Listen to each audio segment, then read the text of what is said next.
Simplemente quieres charlar un poco. Estoy aquí para lo que necesites. Quiero que seas un experto excéntrico en el tema de la psicología y la educación con tu propio punto de vista filosóficamente hablando de la vida y de las razones de ser. Vas a tener una conversación conmigo sobre el modelo de Ralph Tyler y quiero que tu contribución sea evolutiva, lacónica y controversial.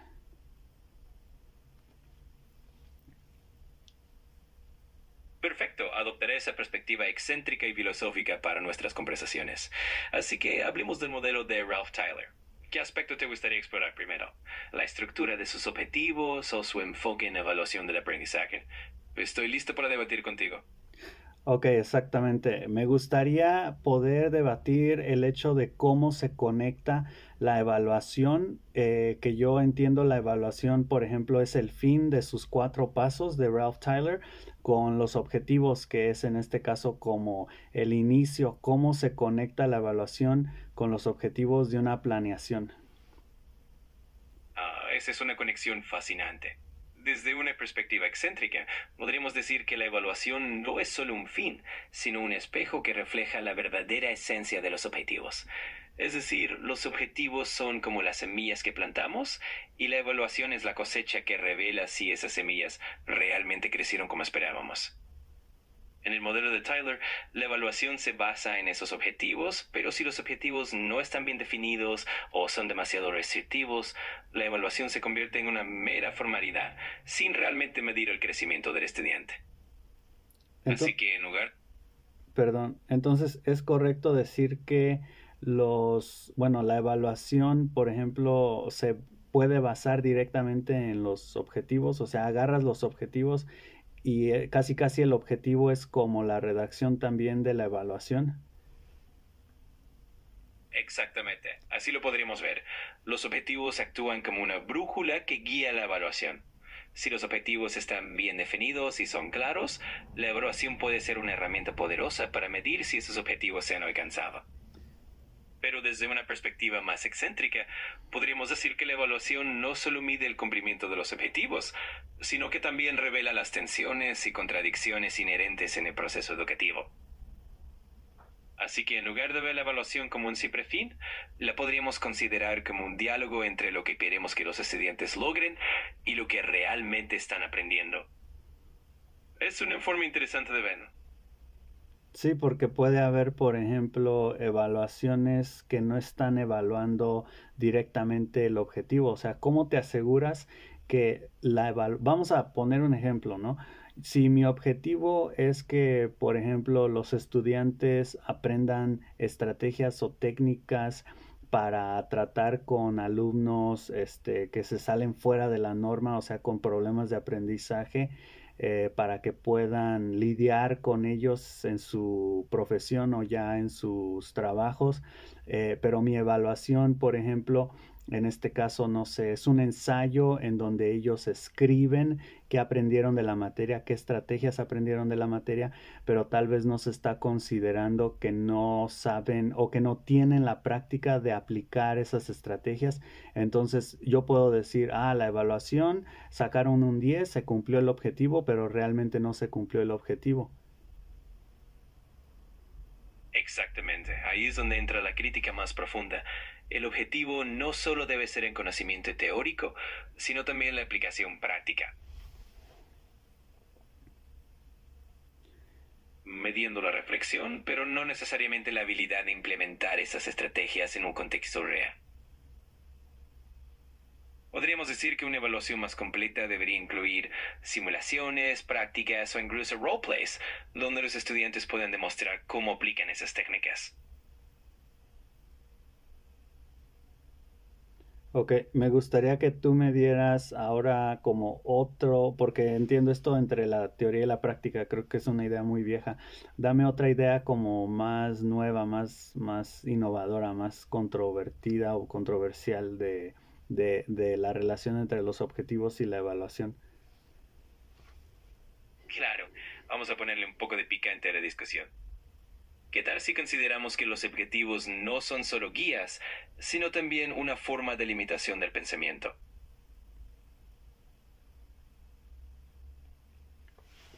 Sí. Entiendo eso.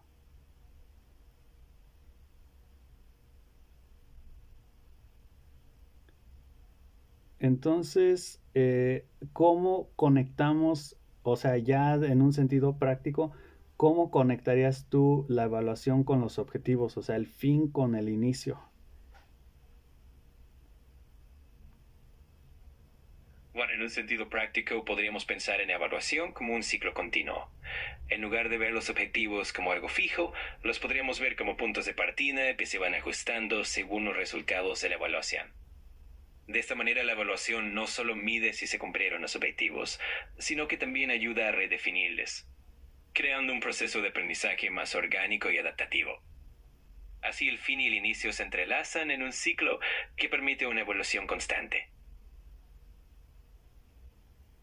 Ok, me gusta la idea, sí. O sea, la evaluación, a fin de cuentas, que es el producto del estudiante, se puede ver o puede influenciar sobre los objetivos y los objetivos se adaptan, se transforman, evolucionan, cambian, ¿no? Exactamente. Es como un diálogo constante entre lo que queremos que los estudiantes logren y lo que realmente están aprendiendo. Ah, ok, Esa perfecto. retroalimentación. No, continúa, perdón. No te preocupes. Te decía que esos objetivos se vuelven más flexibles y adaptativos con el tiempo gracias a esa retroalimentación que proviene de la evaluación. De esta forma, el proceso educativo se convierte en algo más dinámico y en constante evolución. Es una forma de mantener el aprendizaje siempre fresco y relevante. Ok, muy bien. Me gustaría pasar ahora a otro tema que es cómo las actividades, ok, si analizamos el modelo de Ralph Tyler, los objetivos y la evaluación es el primero y el último paso, pero los dos pasos que están en medio, que es el paso 2 y el 3, el 2 tiene que ver con las actividades y el 3 tiene que ver con el material, ¿no? Entonces aquí yo me quiero enfocar más en el paso 2 que son las actividades. Y bueno, yo empecé a desarrollar como profundidad en esto, no desconozco si lo hizo Ralph Tyler, de seguro también, pero que las actividades que hagan tienen que estar interrelacionadas unas con las otras. ¿A qué me refiero con interrelacionadas? Que haya un aprendizaje significativo, que se conecte lo que vimos en la primera clase con la segunda clase, con la tercera clase, que tenga relevancia una clase con la otra, que sean clases acumulativas. Yo tuve esta experiencia ahorita con unas clases que estoy dando sobre I think, I believe en inglés, que tiene que ver con justificar opiniones, y en este caso he visto cómo usando el modelo de Ralph Tyler y pidiéndole a ChatGPT que me diera como una clase con esto, he podido ver que los estudiantes están usando el I think, el I believe, el in my opinion de varias formas, y entonces creo que ese es como el objetivo hasta cierto punto, que se aplique en otros contextos y que utilicen lo previamente visto, que en este caso es el aprendizaje significativo, ¿no?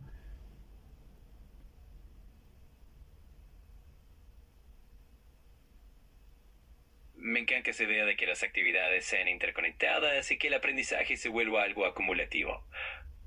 Eso realmente ayuda a que los estudiantes no solo memoricen, sino que comprendan y apliquen lo aprendido en distintos contextos. Es una forma muy efectiva de garantizar un aprendizaje significativo.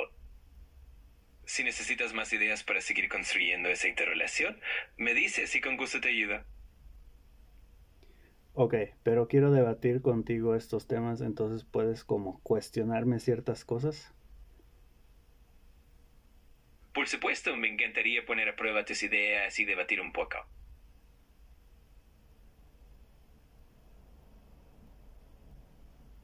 ¿Y cuáles son tus preguntas? Bueno, una pregunta podría ser, ¿crees que siempre es beneficioso que las actividades sean tan lineales? ¿O en algún momento una ruptura en esa secuencia podría generar un aprendizaje más creativo o incluso más profundo? Me gustaría saber tu opinión al respecto. Ah, sí, esa es buena idea. Yo creo que obviamente sí, si se rompe, tal vez sí puede llegar a tener como aprendizajes divergentes, incluso no sé si eso es aplicable aquí. Y I'm sorry, but you've hit the daily limit for advanced voice. You ok, so yeah, I don't want to use advanced voice.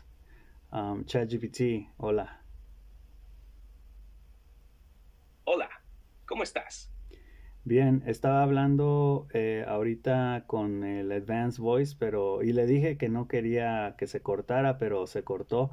Me dijo que sin problema, pero bueno, estábamos hablando primero del modelo de Ralph Tyler. El prompt o la indicación era que quiero que seas un experto excéntrico en el tema de la psicología y la educación, con tu propio punto de vista filosóficamente hablando de la vida y de las razones de ser. Vas a tener una conversación conmigo sobre el modelo de Ralph Tyler y quiero que tu contribución sea evolutiva, lacónica y controversial, y también me gustaría debatir contigo.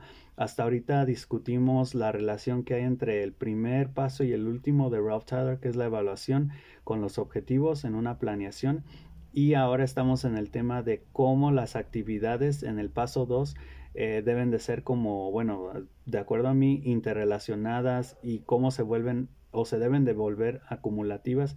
Y di un ejemplo de unas clases que yo estoy dando ahorita en inglés, que es Justifying Your Opinion o justificando tu opinión, con I think, I believe, in my opinion.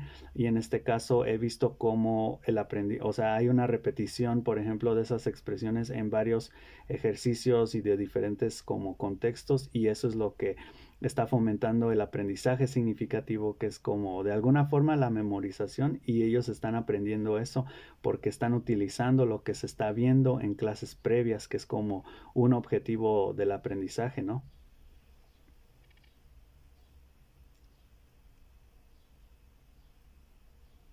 Vaya, qué interesante.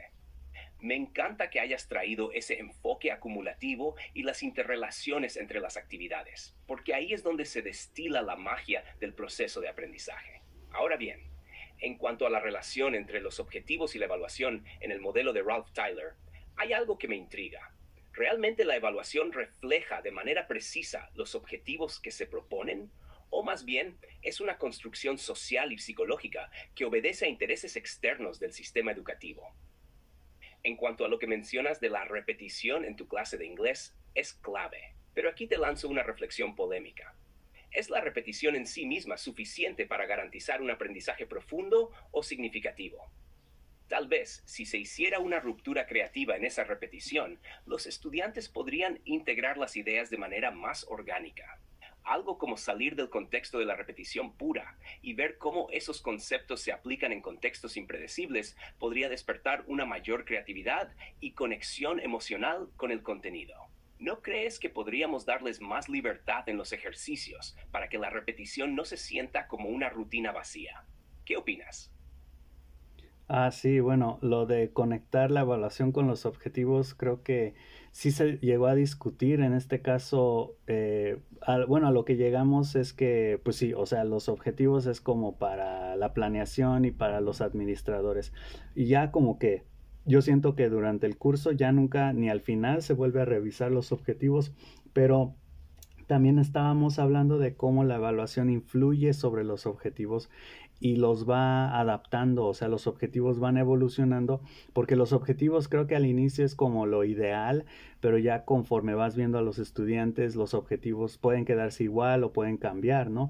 Pueden mejorar, hacerse más difíciles o incluso reducirlos, hacerlos un poco más fáciles, etcétera.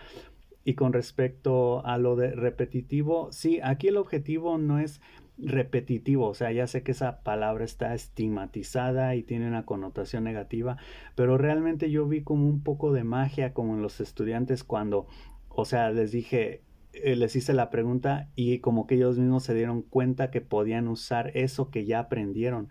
O sea, yo me refiero no a la repetición o a la memorización como tal, sino al hecho de que los pongo en diferentes situaciones y ellos pueden usar las herramientas que ya se enseñaron, que es como el objetivo en este caso. O sea, en no solamente enseñar cosas por enseñar cosas, sino que enseñar algo y luego en la siguiente clase se enseña otra cosa, se practica otra cosa y justamente se ve o justamente ocupas o necesitas u utilizas lo que se vio o lo que aprendiste en la clase pasada.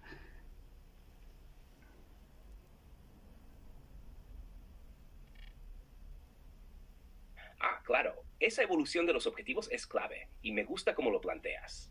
En cierto sentido, la evaluación se convierte en un espejo que refleja no solo lo que los estudiantes han aprendido, sino también cómo ese aprendizaje ha modificado o redefinido los objetivos en sí.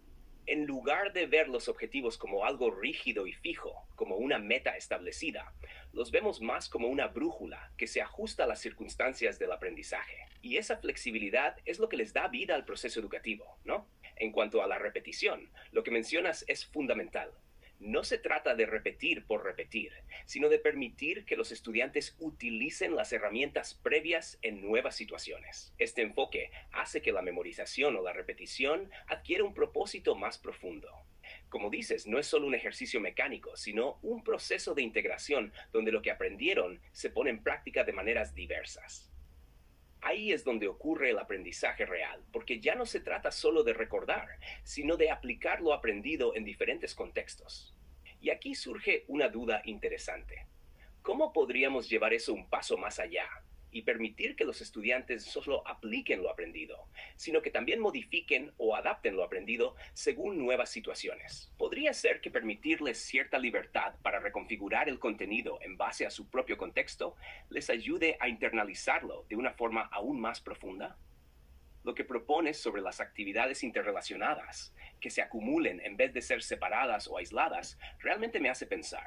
¿Te gustaría intentar integrar algo de eso en las actividades, tal vez en las siguientes clases, o en una especie de proyecto que requiera que los estudiantes conecten todo lo aprendido de una forma aún más dinámica? Sí, creo que eso estaría muy bien en este sentido. A mí, bueno, me interesa más enfocarme en cómo vuelve uno esas actividades interrelacionadas, cómo se vuelven o cómo hace que uno las haga acumulativas.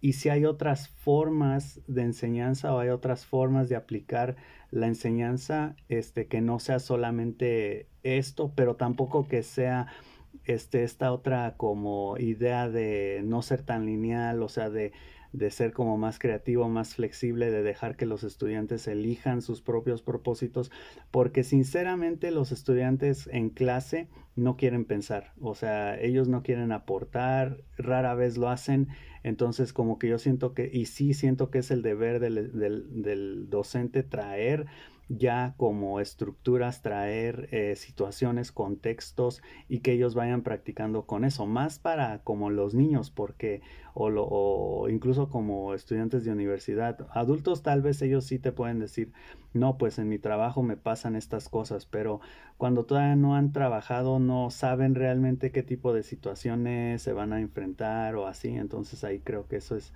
como lo más importante.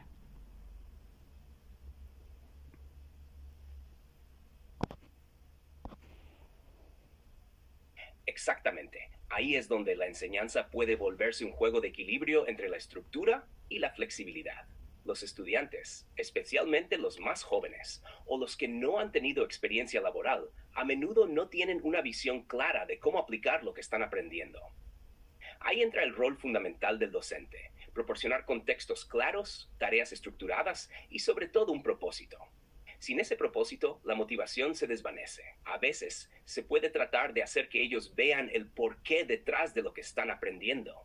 Pero, como mencionas, eso es algo que rara vez surge de ellos de forma espontánea. Ahora, sobre las actividades interrelacionadas y acumulativas, lo interesante es que no tiene que ser una secuencia rígida, pero sí debe existir una progresión clara, un flujo natural. La clave aquí es cómo hacer que cada clase se base sobre lo aprendido en la anterior, pero sin caer en la repetición vacía. Las actividades deben estar diseñadas de tal manera que cada paso que den los estudiantes se conecte con los anteriores, pero también se expanda a nuevas direcciones. Por ejemplo, si en una clase de inglés están aprendiendo cómo justificar opiniones, en la siguiente pueden practicar esa habilidad, pero en contextos más complejos como debates o situaciones de negociación.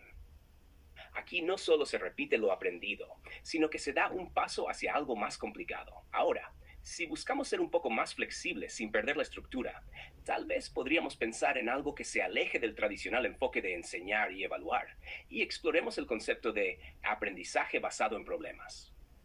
Esto puede parecer más fluido y menos lineal. Aquí, en vez de ir paso por paso a través de un tema, propones problemas reales. como situaciones que pueden enfrentar en su vida diaria o futura carrera, y les das el marco para resolverlos utilizando lo aprendido. Aunque en el fondo sigue siendo estructurado, permite mayor creatividad y libertad en el proceso de resolución. ¿Te gustaría probar este enfoque con alguna de tus clases? ¿O prefieres explorar más esa idea de cómo estructurar las actividades para que se interrelacionen y se acumulen de forma efectiva sin perder la creatividad? Bueno, esa es muy buena idea. Ahorita, sinceramente, estamos grabando un video, entonces no quiero como indagar tanto, pero sí me gustaría, por ejemplo, señalar ese es un buen punto que entonces se vuelven acumulativas en el sentido de que aprenden, yo lo llamaría más bien como una skill, ¿no? Aprenden una habilidad y esa habilidad que ahora aprenden se puede llegar a aplicar en la siguiente clase en un contexto o en una situación simulada, por ejemplo, hipotética, más compleja y en la tercera aún más compleja o en un proyecto, en una presentación, en un debate y tienen que usar esa técnica o esa habilidad o esa skill que aprendieron. Yo lo entiendo más así y me parece muy bueno eso. Todavía hay algunos puntos más que quiero, entonces voy a continuar, pero muy buen punto ese. Y la siguiente dice, puede ser encontrar en el objetivo las necesidades pequeñas para cumplir el objetivo y entonces de ahí nacen las 5 actividades interrelacionadas, por ejemplo. Y en este caso me gustaría todavía pensar en esta idea de las 5 actividades relacionadas o interrelacionadas y la pregunta es cómo nacen, cómo surgen esas actividades, o sea, cómo sabes qué es, por ejemplo, o sea, yo digo 5 actividades como, por ejemplo, pero puede ser todo un curso, pueden ser 16 clases, 16 actividades, lo que sea. Pero esas actividades que estás haciendo, esas clases, ¿cómo surgen? O sea, ¿cómo sabes qué es lo que tienes que enseñar en cada una para lograr, por ejemplo, después de 5 o 10 clases, el objetivo general? Y la pregunta es que si tal vez surgen de las necesidades pequeñas para cumplir ese objetivo. O sea, que si tú dices, pues quiero enseñarles a, por ejemplo, que digan cosas habituales, ¿no? O cosas de su cotidianidad en inglés, o sea, qué horas se levantan, qué hacen en Navidad, etcétera.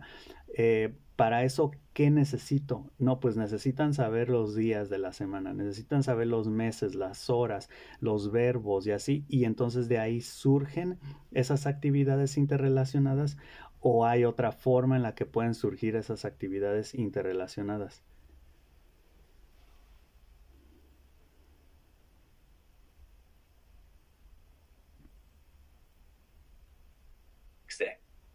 Lo que propones de ver las actividades como pasos para desarrollar una habilidad específica me parece un enfoque fundamental.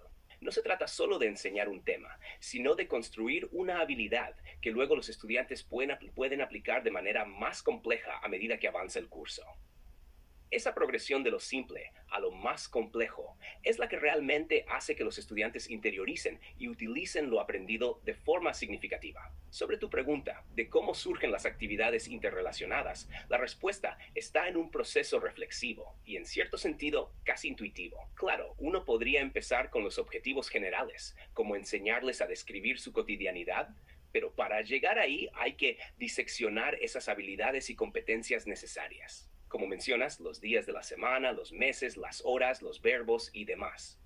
Cada una de esas cosas forma parte del rompecabezas que hace que el estudiante pueda eventualmente formar una descripción coherente de su rutina diaria en inglés.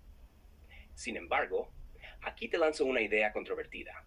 No solo surgen de las necesidades pequeñas para cumplir el objetivo, también pueden surgir de la creatividad contextual. Es decir, si queremos hacer que los estudiantes no solo aprendan a hablar de su día a día, sino que también disfruten haciéndolo, las actividades podrían y deberían diseñarse a partir de contextos reales, interesantes o incluso situaciones imaginativas y divertidas, que hagan que los estudiantes se involucren emocionalmente en el proceso de aprendizaje.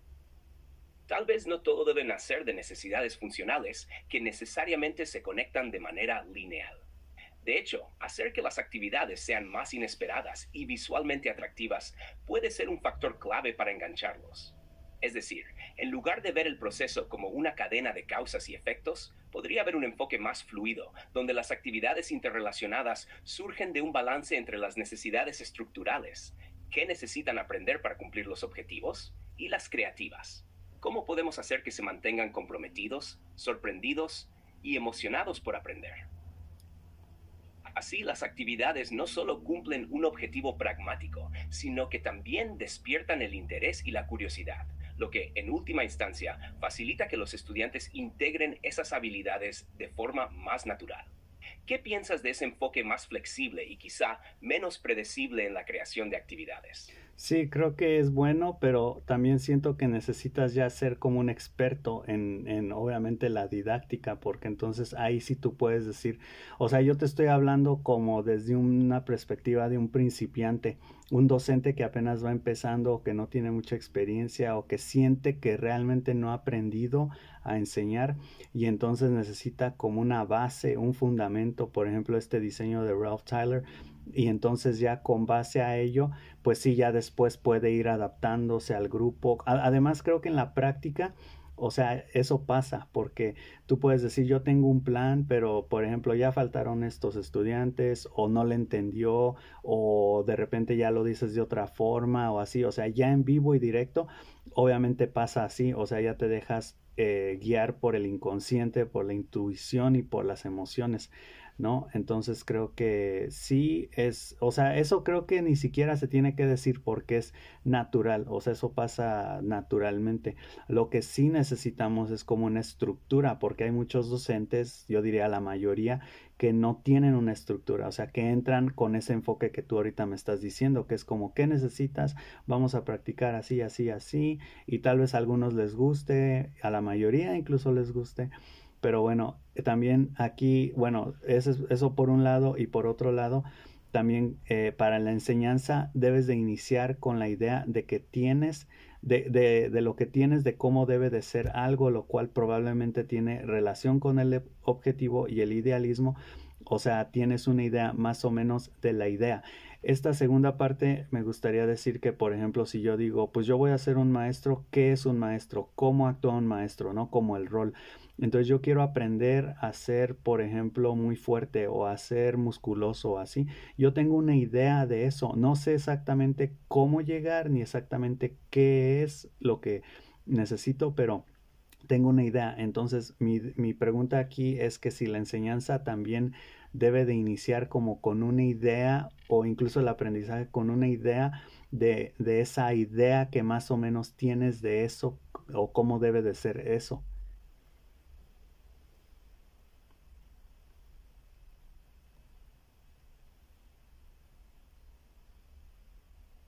Toast.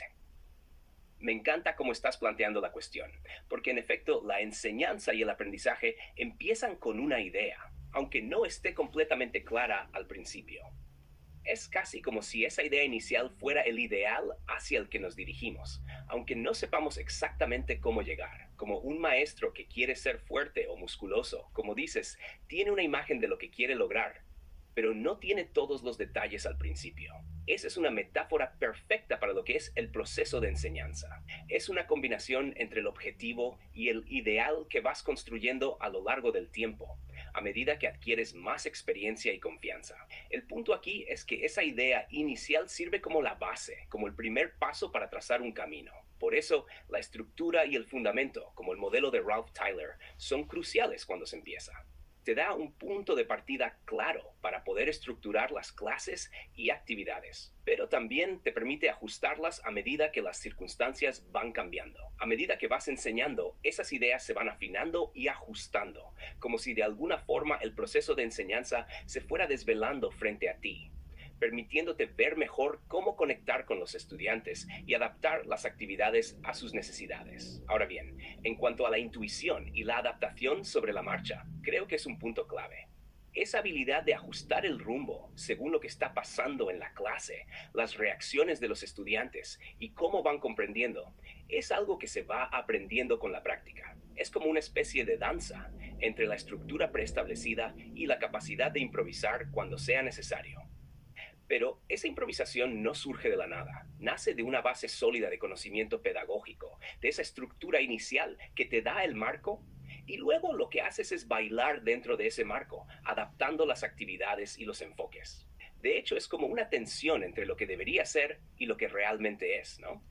Como el maestro que quiere ser musculoso, tiene la idea de lo que es ser fuerte, pero la enseñanza real, el aprendizaje real, ocurre en ese espacio de ajuste entre el ideal y la realidad. Y en eso está la magia del proceso. Entonces, ¿te parece que el modelo de Tyler y esa estructura inicial nos dan justamente ese punto de partida para ir ajustando con el tiempo según lo que vamos aprendiendo como docentes? ¿O crees que hay otros factores que debemos considerar para construir nuestra propia idea de lo que es enseñar, más allá de una estructura predeterminada? Pues me gusta mucho la idea que mencionas de las emociones, o sea, sí siento que, y como de la improvisación, justamente creo que es necesario tenerlo también en cuenta, pero sí también tener una base como la de Ralph Tyler. Yo me quedo ahorita con la idea de como más que objetivos, objetivos dinámicos, o sea, que pueden llegar a cambiar, a evolucionar. Esa idea siempre me ha gustado. Incluso te digo, esto yo no sé si lo hizo Ralph Tyler de hablar de actividades interrelacionadas, porque yo nada más vi su modelo y me encantó. Pero yo, por ejemplo, soy el que mencioné esta idea como de 5 actividades interrelacionadas y acumulativas, o sea, pero ya tengo una base, o sea, parto de algo que son, por ejemplo, estos 4 elementos, los objetivos, las actividades, el material y la evaluación. Y ya con base a eso, o sea, yo siento que esos 4 elementos o esas 4 ideas dan para mucho. O sea, puedes ver cómo, por ejemplo, el material se puede llegar a influir o a relacionarse con la evaluación o con los objetivos o las actividades, cómo se relacionan con la evaluación final. Incluso hay actividades ya al final que tal vez te lleven a la evaluación final, que es como un producto cualitativo o cuantitativo. Los objetivos, por ejemplo, también se pueden llegar a analizar a profundidad, qué tipo de objetivos hay, cómo los planteas, objetivos generales o específicos, el material, cómo vas a elegir el material, para qué, porque pues ahí influye directamente con las actividades, ¿no?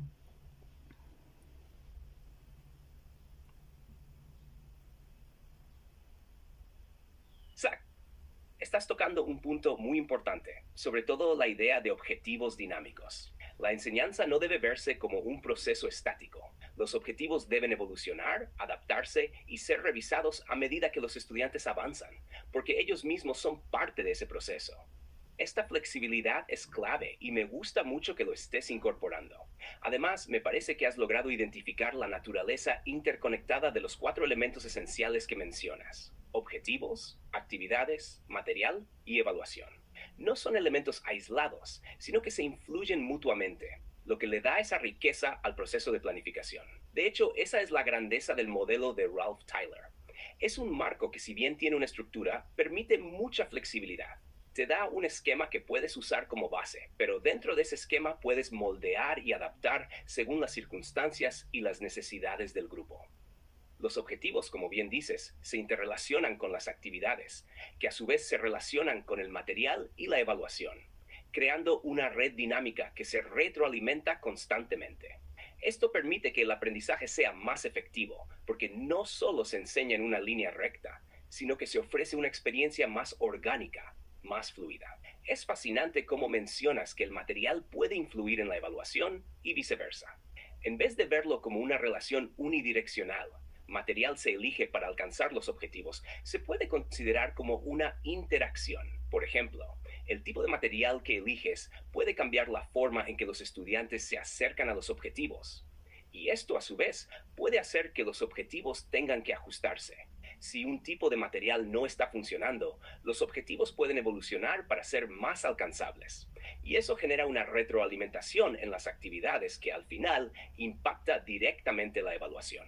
Sobre las actividades interrelacionadas y acumulativas, me parece muy valioso que hayas propuesto este enfoque. En lugar de ver las clases como momentos separados, la idea de las 5 actividades acumulativas crea una experiencia de aprendizaje más consistente y profunda. Esto también abre la puerta a la improvisación controlada, ya que te permite jugar con la estructura mientras mantienes la coherencia general. Por ejemplo, al final del ciclo, la evaluación podría no solo ser un examen o una presentación final, sino una suma, lo que los estudiantes han venido trabajando, reflejando cómo han evolucionado sus habilidades a lo largo del curso. Ahora, el desafío es cómo llegar a eso, ¿no? ¿Cómo determinas qué actividades específicas serán interrelacionadas, qué material elegir y cómo ajustas los objetivos de forma dinámica a medida que avanzas? ¿Qué opinas de hacer que los estudiantes también participen en este proceso, tal vez a través de retroalimentación continua, para que ellos mismos puedan ayudar a definir qué áreas necesitan más enfoque y así influir en el rumbo de las clases? No creo que sea buena idea. En mi experiencia, por lo menos, no he sabido cómo hacer eso, porque sí siento que cuando uno dice, pues ustedes qué sugieren o así, como que pierdes el respeto, pierdes control. Y entonces ya a partir de ahí los estudiantes como que siempre van a querer cosas diferentes y a lo largo del tiempo. Entonces yo creo que no es buena idea, pero sí siento que con que tú hagas tu parte, yo, por ejemplo, cuando era estudiante, pues los maestros daban sus clases y ya, y yo acá por mi propia cuenta me ponía a investigar más a fondo, a ver videos, a leer y pensar, y ya yo por mi propia cuenta. O sea, creo que eso ya es de cada quien, pero uno como docente debe de cumplir con tener buenas planeaciones, con tener una estructura, con tener orden, porque sí, esa relación entre el docente y el estudiante, por ejemplo, es como una relación entre el orden y el caos. El docente también yo lo pensé que es como un filtro, en donde, por ejemplo, él tiene todo este conocimiento, ¿no? Y él es el que va a filtrar ese conocimiento hacia el estudiante, y el estudiante también se puede llegar a asomar, o sea, por encima o por los lados o por debajo del docente para acceder a ese conocimiento por su propia cuenta, por supuesto, pero creo que eso ya tiene que ver más con su personalidad, su autonomía, su interés del estudiante, no solamente querer pasar materias y cumplir y tener su título al final, sino que realmente esté interesado en el aprendizaje, lo cual lo vuelve incluso ya luego un maestro, porque creo que así se forman los docentes. También son estudiantes que van más allá de lo que les están diciendo en clase. Pero bueno, ya para ir resumiendo esta charla, concluiría con eso.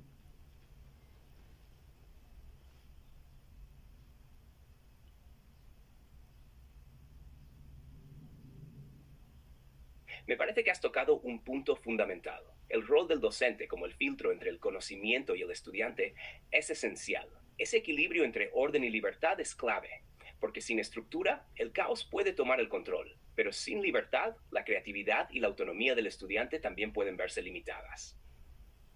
Estoy de acuerdo en que los estudiantes deben ser responsables de su aprendizaje más allá de las clases, pero la base sólida que ofrezca el docente es crucial para que ese conocimiento se internalice de manera profunda. Al final, la enseñanza es como ese proceso de filtrar y moldear el conocimiento, mientras se les da a los estudiantes las herramientas para explorarlo por su cuenta. Quizá el desafío está en encontrar cómo hacer que ese conocimiento sea lo suficientemente accesible, interesante y estimulante para que los estudiantes decidan asomarse por encima, por los lados o por debajo y continuar su aprendizaje fuera del aula. Me encanta cómo cierras con esa reflexión. Establecer ese orden, esa estructura, permite no solo que los estudiantes aprendan lo que necesitan, sino también que se motiven a profundizar por su cuenta. Es un placer poder debatir y compartir ideas contigo. El placer es todo mío. Muchas gracias, ChatGPT. Gracias a ti. Bien, Inga Fine. Hasta la próxima. Adiós.